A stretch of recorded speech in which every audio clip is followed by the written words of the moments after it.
যখন কোনো রান্নাই মুখে মজা লাগে না, কোনো খাবারই খেতে ইচ্ছে করে না, তখন এই টাইপের আয়োজনগুলো মুখে রুচি নিয়ে আসে।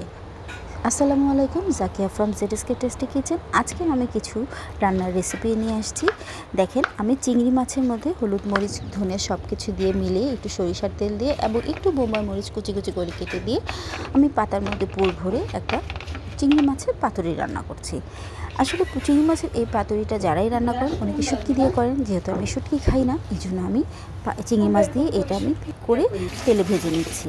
এবং আমার গাছের দুটো বেগুন ছিল, সেই বেগুন দুটোকেও আমি একটু পুড়িয়ে নিচ্ছি এবং বেগুন দুটোকে যখন সিদ্ধ হয়ে গিয়েছে আমি একটু স্মোকি ফ্লেভার আনার জন্য আমি চুলার মধ্যে একটু পুড়িয়ে নিচ্ছি। যারা পোড়া বেগুনের ভর্তা খেতে পছন্দ করেন তারা জানেন এই বেগুন ভর্তাটা কত মজার। যেহেতু গাছের বেগুন দুটো যতটুকু হোক সেটুকু দিয়ে আমি করব। পাতুরিটা রান্না করার পর আমার যে তেলটুকু অবশিষ্ট ছিল সেই তেলের মধ্যে আমি একটু পেঁয়াজ, কাঁচামরিচ একটু ভেজে নিলাম। যেহেতু আমার গাছের বেগুন ভর্তা বলে কথা, সুন্দর করে আমি পেঁয়াজটাকে একটু ওই তেলের মধ্যে ভেজে নিয়ে এই ভর্তার জন্য আমি রেডি করে নিলাম এবং বেগুনের খোসাটা ছাড়িয়ে আমি ভিতর থেকে বেগুনের পাল্পটা বের করে নিলাম। বেগুনের পাল্পটা বের করে নিয়ে আমি এই তেল পেঁয়াজের ভাজার অংশটার মধ্যে সেটা দিয়ে আমি এটা সুন্দর ভর্তা করে নিলাম। আসলে যেভাবেই করেন না কেন এই ধরনের খাবারগুলো কিন্তু মুখের খাবারের রুচি নিয়ে আসে। খেতে ইচ্ছে না করলেও কিন্তু মনে হয় যে দুলুকমা ভাত খাই, এবং সেই দুলুকমা ভাত খেতে গিয়ে কিন্তু আপনার এক প্লেট ভাত খাওয়া হয়ে যাবে। সেই সাথে আরও কিছু রান্না করলাম, যেহেতু দুপুরে খাবো তো অল্প অল্প করে, আমার বাসায় মানুষ অনেক কম, তাই যাই রান্না করি অল্প অল্প করে রান্না করি যাতে শেষ হয়ে যায়। এই জন্য এরপর আমি চুলায় বসিয়ে দিলাম একটু ডাল।